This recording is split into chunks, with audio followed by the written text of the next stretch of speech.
დიდი მადლობა პირიქით შესაძლებლობისთვის. Რა თქმა უნდა, მე დარწმუნებული ვარ, რომ ვატოს თქვენ თითოეულ თქვენი ტელევიზია, სხვა ტელევიზიების თანაშრომელს ეს ძალადობა თქვენს წინააღმდეგ მხოლოდ და მხოლოდ გააძლიერებს და კიდევ უფრო თუ კი სივრცე დარჩა წმენის გაძლიერებისთვის, კიდევ უფრო გაძლიერდება ეს წმენა, რაც წმენითაც თქვენ ამ ეროვნულ პროცესში ხართ ჩართულები, ხო? რა არის დიახაც, რა არის ის რაც ხდება წლების განმავლობაში, სხვადასხვა მასშტაბით და სხვადასხვა სიხშირით, ის რაც ხდება 10 წლის განმავლობაში, განსაკუთრებით ბოლო წლების განმავლობაში, განსაკუთრებით ახლა უკვე ბოლო 1 თვის განმავლობაში. არანაირი თავშევები და გითხრათ ინგა პატივისცემით თქვენს მაყურებელს მინდა უთხრა რა თქმა პირველ რიგში ქვეყანაში არ არსებობს არანაირი დაპირისპირება. ქვეყანაში საქართველოში რომ არსებობდეს დაპირისპირება ამისთვის უნდა არსებობდეს ორი მხარე. არანაირი ორი მხარე არ არსებობს ქვეყანაში. ქვეყანაში არსებობს ერთადერთი მხარე და ამ ერთადერთ მხარეს დგას მთელი საქართველო. დგას ქართველი ადამიანი, ქართული საზოგადოება. შესაბამისად საუბარი იმაზე რომ არის დაპირისპირება საზოგადოებაში არათუ რბილად არ არის რბილად ვთქვათ მართალი არ შეესაბამება ნატამალის მარცვალი რეალობისაც არ არის. არსებობს დაპირისპირება ვიწრო ჯგუფის მხრიდან მომდინარე და ხალხთან არის დაპირისპირებაში უკვე შესული ეს ჯგუფი, რომელიც ოლიგარქიული კონგის ქვეშ არის და რომელსაც არ გესმით? რომელთაც თქვენი მესმის ნიკა, დიახ საეთეროს უთხარი ბოდი. რომელთაც აქვს მხოლოდ ერთი мотиваცია და იმ мотиваციას ქვია მარტივად ანგარება. სხვადასხვა ეს ანგარებითი мотиваციაც აქ კი არის განშტოება, ვიღაცა ხელფასის გამო, ვიღაცა მდგომარეობის გამო, ვიღაცა ბიზნესის გამო, ვიღაცა მიტაცებული ბერკეტის ხელიდან არ გაშვების გამო. ხელისუფლების ვიწრო ჯგუფი არის დაპირისპირებაში შესული მთელს საზოგადოებასთან და მთელი ტრაგედია კიდევ დამატებითი უკანასკნელ დღეებში რაც ჩვენ ვიხილეთ იმ ადამიანების ქმედებების შემყურება არის შემდეგ ეს ადამიანები ვინც თავს ესხმიან განსხვავებულ ადამიანებს რომლებიც აი ამ ეროვნულ პროცესში არიან ჩართულები რწმენაც არ აქვთ იცით რაბე იდეას კი არ ემსახურებიან ეს ეგრეთ წოდებული საჯარო მოხელეები. არა, ადამიანმა ცხოვრებაში ხო შეიძლება ბრმად საკუთარი ემოცია მიანდო რაღაცა იდეას ან ბოროტებას ემსახურებოდე, მაგრამ ჯეროდეს ეს ბოროტება არ არის. ამისიც კი არ სჯერათ. თავიდან ბოლომდე უბრალოდ ის ბიზნესი, რომელსაც ისინი აკეთებენ, მათი ნათესავები საჯარო სამსახურებში და ბიზნესებში, აი ამის დაცვა ხდება მათი მხრიდან. 5 დღეა ინგა ვარ იმერეთში, ყველა რაიონში ვიყავი. ერთი ადამიანი, აი ვიცი რომ შეიძლება ბევრი თქვენი მაყურებელი ახლა იფიქრებს რომ როგორ შეიძლება ერთი ადამიანიც მაინც არ შეხვედრო და რომელიც საპირისპიროს ფიქრობს.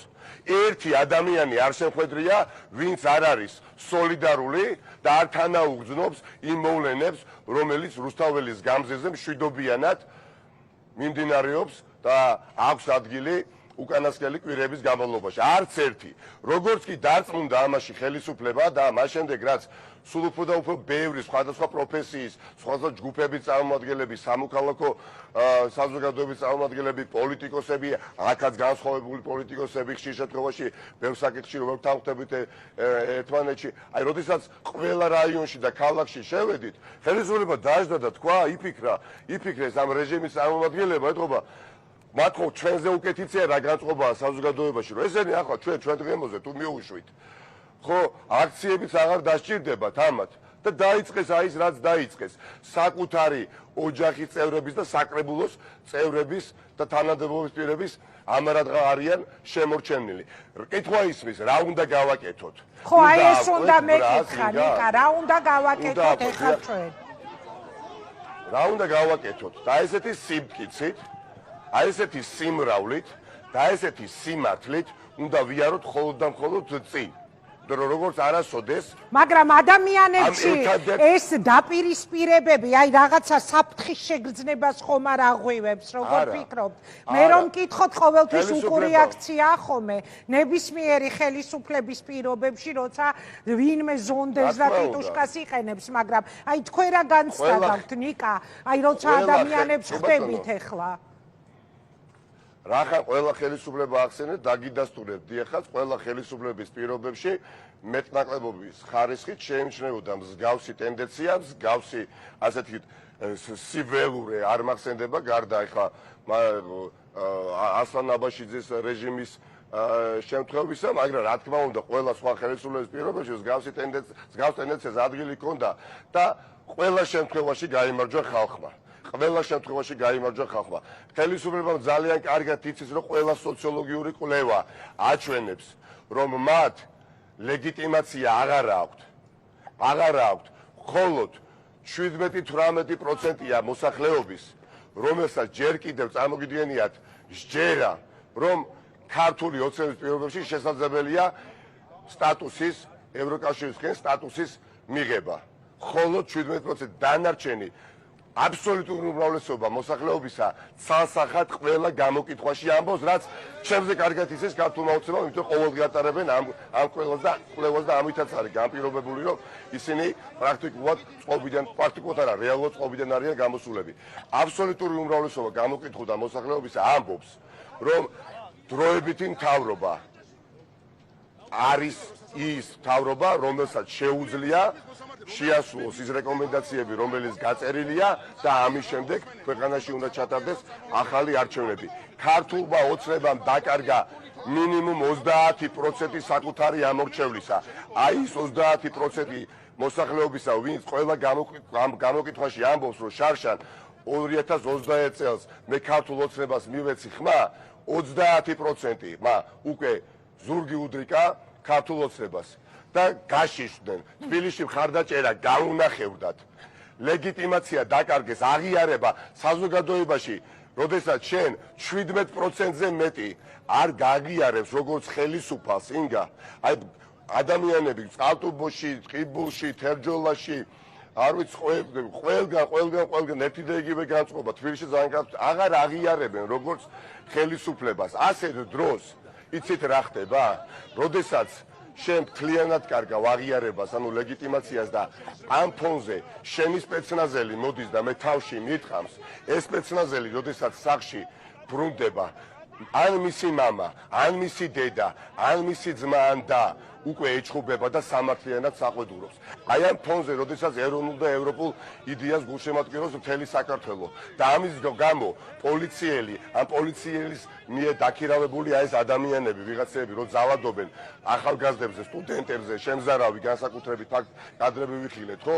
პროკურორი, როდესაც აი ამ ყველაფრის კვალდაკვალა ზავადობს კვლავ, ის როდესაც სახლში მიდის, მისი კარის მეზობელი უკვე სამართლიანად აკრიტიკებს. ელემენტარულად პოლიტიკური რწმენაც კი არა აქვთ იმისა, რასაც აკეთებენ. არ აღმოაჩნდათ ამ ადამიანებს მორალური ჰიგიენა, ვისაც აღმოაჩნდა ქართული ოცნების წიაღში მორალური ჰიგიენა, ამ ადამიანებმა ზურგი აქციეს და მათ შორის სხვადასხვა ეტაპზე და განსაკუთრებით დღეს ყველა ჩანერგილებს და ნაციონალებს ეძახიან, თუმცა აი ახლა წეგან წავიკითხე იმ კაცზე, ვატოს ვინც თავს დაესხა ერთ-ერთი დეპუტატი, გალობლიშვილი აღმოჩნდა, რომ ნაციონალების დროს, სხვათა შორის ძალიან საინტერესო ინფორმაცია მომწერეს, თავის დროზე ის მუშაობდა თურმე მერიაში იყო შპს შუქნიშანში და ასფალტის დამგები მუშის დაჭრის ამბავი მოხდა და შემდეგ გააგდეს და კიდევ ერთი უნდა ვთქვა, არა, უკაცრავად ნაციონალური მოძრაობის შეგდებულებს ეძახიან ამ ადამიანებს, ვინც დატოვეს ქართული ოცნება და თვითონ ყავთ შეწოვილი მთელი ნაციონალური მოძრაობის ყოფილი წარმომადგენლები. ამ გალობლიშვიზე კიდევ ბევრს მოგიყვებით, ეხა ვიკაბუკი ამ ჩამიგდო, დავგუგლეო და საოცრებები იგუგლება, მეგობრებო, რამდენიმე წუთში მოგიყვებით. ნიკა დაასრულებს. ადრე მithქვამს, შეიძლება მათ შორის თქვენს გადაცემაშიც წლების წინ, თუ კი რამე პოზიტიური მოხდა ნაციონალური მოძრაობის თავს, 2012 წლის შემდეგ. მოხდა შემდეგი რამ, როდესაც ქართულმა ოცნებამ შეასრულა სანიტრის როლი, როგორც მგელი არის ტყისთვის, ტყის სანიტარი და დასნეულებულ ცხოველებს იჭამს, რომ იქ ეპიდემია არ გავრცელდეს, ქართულმა ოცნებამ დიდი ნაწილი იმ ადამიანებისა, ვინც როგორც აღმოჩნდა საბოლოო ჯამში არ იყვნენ ნაციონალურ მოძრაობაში და სხვადასხვა თანამდებობებზეც, მათ შორის საპასუხისმგებლო თანამდებობებზე იდეის გამო, არამედ რევოლუციურ ტალღას მოყვნენ და აღმოჩნდა, რომ მხოლოდ მდგომარეობის მოსაპოვებლად იყვნენ, აი ეს ადამიანები მოგვაშორა და გავწმინდა, მაგრამ სამწუხაროა ეს თუ ვიწრო პარტიული ინტერესიდან გადმოვიხედავ და ამას გეტყოდით და გითხარით კიდევაც, მაგრამ ქვეყნის ინტერესიდან გამომდინარე, რა თქმა უნდა, არის ძალიან მძიმე შემთხვევა, როდესაც ვისაც აკრიტიკებდნენ, ვის გამოც რეალურად ცვლილებებს ითხოვდნენ, გვერდში დაიყენეს არა, კიდევ უფრო დააწინაურეს. ამიტომ ახლა ჩვენ ყველანი ერთად, განურჩევლად პოლიტიკური გემოვნებისა, პროფესიისა, ყველანი ერთად ვართ ერთ დიდ გამურულ ქვაბში და აი აქ უნდა ბიძინა ივანიშვილს რომ ჩავხარშოს, მაგრამ ვერასოდეს ის ვეღარ გაიგებს, რას ნიშნავს ქართველი პატრიოტის გულის ძახილი. ვერასოდეს ვერ გაიგებს ბიძინა ივანიშვილი რას ნიშნავს ქართველისთვის თავისუფლებას. თავისუფლება ბევრი ქართველისთვის დაბადებამდე არის ამოტვიფული გულზე. და აქაც კი ჩანს ინგა ძვირფასო მაყურებელო, რამდენად უბირი ადამიანია ბიძინა ივანიშვილი, რომ მას მართლა ჯეროდა, რომ შეიძლება ქართველებს ეთქვათ უარი თავისუფლებაზე. ეს ვერ მოხდა, ეს არ ხდება და ეს ვერ მოხდება. ამიტომ შვიდად მტკიცად, აი ეს მტკიცეთ კონსოლიდირებულად ჩვენ სამივლის და კიდევ მრავალ დღეს, როდესაც იქნება ამისი საჭიროება და ამის საჭიროება იქნება უკვე ყოველ დღე. ჩვენ უნდა ვიყოთ ერთად. ოღონდ მნიშვნელოვანია ვიყოთ შვიდად და ბრაზი ვაკონტროლოთ. კიდევ ერთხელ გავიმეორებ, არ უნდა ავყვეთ ბრაზს. ბრაზმა არ უნდა გვაკონტროლოს. ჩვენ უნდა ვაკონტროლოთ ბრაზი, იმიტომ რომ ეს ხელისუფლება, ეს რეჟიმი არის უკვე დამარცხებული. ის ბოლო შანსს ეპოტინება, მან არ იცის რას აკეთებს. მას იმდენად უჭირს, რომ რაღაცა გადაადგილებებს აკეთებს ამ სამი დეპუტატის გაყვანით, გამოყვანით, მას წარმოდგენა არ აქვს, რა უნდა გააკეთოს. ქართველმა ხალხმა უნდა შეიმსუბუქოს თავისივე ბრძოლით, ჩვენი ბრძოლით, ყველამ ერთად უნდა შევიმსუბუქოთ ის მარხუჟი კისერზე, რომელიც გვაქვს. მადლობა, ნიკა. ქართველს აქვს ძალიან დიდი ძალა, რომ ჩაკიდოს ხელისუფლებას, აი როგორც მარწუხი, ისე ჩაკიდოს და დაუხეთქოს და გაუნადგუროს ქართულ ოცნებას ის ზიზღით გაბერილი და დაუჩუტოს ზიზღით გაბერილი ბუშტები, რომელიც გაიბერა ქართული ოცნების ოლიგარქის მიერ, ტელეკომპანია იმედის და პოსტების მიერ. შვიდად მტკიცეთ და ღიმილით ჩვენ სახეზე. აი ასე უფრო დავამარცხებთ, იმიტომ რომ ჩვენთვის ბიძინა ივანიშვილის მარცხი ხო შუალედური ამოცანაა. გვინდა მოვიპოვოთ სტატუსი, რომელიც აუცილებლად უნდა მოვიპოვოთ დეკემბრის თვეში, მაგრამ თავარი ამის შემდეგ იწყება ამ ქვეყნის განვითარება და პროგრესი. ამიტომ ჩვენ არ გვაქვს უფლება აი ამ ვიგინდარებს მაპატიეთ ავყვეთ კრიტიკაში. აი ახლა საუბრობ თქვენთან ერთად და მოვიდნენ ძვირფასი ქართული ოცნების წარმომადგენლები გარშემო. შენს გარშემო არის, ან იქნებ დაგვანახოს ოპერატორმა უთხრათ. ეხლა არა, იმიტომ რომ სადაც ვის დაინახავენ, ყველას უქსევენ თავიანთ ზონდერებს და მაინტერესებს უბრალოდ ეხლა მანდაც რამე არ მოხდება. არაფერი არ მოხდება, კარგად გამორჯვენდილი ვართ ჩვენ ამ არა ქართველების, იცით, არა ქართველებს და ბიძინა ივანიშვილი ჩვენთვის ქართველი არ არის. კი ბატონო, სახელი გვარი ქართულია, მაგრამ თავისი ქცევით, თავისი არ ვიცი ხედვით არ არის ეს ადამიანი ქართველი. შესაბამისად, ვერასოდეს ვერ გაუგებს ქართველს. მას არ ესმის რა იყო 1999 წლის 9 აპრილი და რა არის 2019 წლის 20 ივნისი და რა პერიოდია ახლა.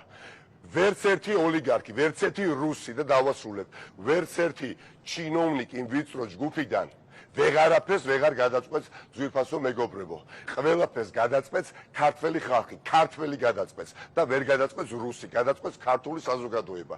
რაც არ უნდა საიდან ბუჩქებიდან, მართლა პირდაპირ გაგებით ბუჩქებიდან ამოხტარი ხალხია. ნიკა, ეხა მე ცოტა დავიძაბე, დღეს რაღაც ძალიან რთული ემოციურად ძალიან რთული ეთერი მაქვს, თქვენ რო თქვით, რომ გარშემო უცებ მომრავლდენო ქართული ოცნების წარმომადგენლებიო, გულწრფელად გეუბნებით, მართლა ძალიან დავიძაბე, იმიტომ რომ მთელი დღეა რაღაც მსგავს პროვოკაციებს და დაპირისპირებებს ხედავ და თან მინდა რომ დაგემშვიდობოთ და თან მეშინია, როდესაც კამერა გაითიშება, რამე არ მოხდეს თქვენს გარშემო. როდესაც ადამიანი ძალადობს, როდის დაიწყო ძალადობა ქართულ ასან აბაშიძემ, ხო, აინფორმებით, როდესაც ვეღარ აწმუნდნენ და ვერავის, ვეღარაფერში, ხო?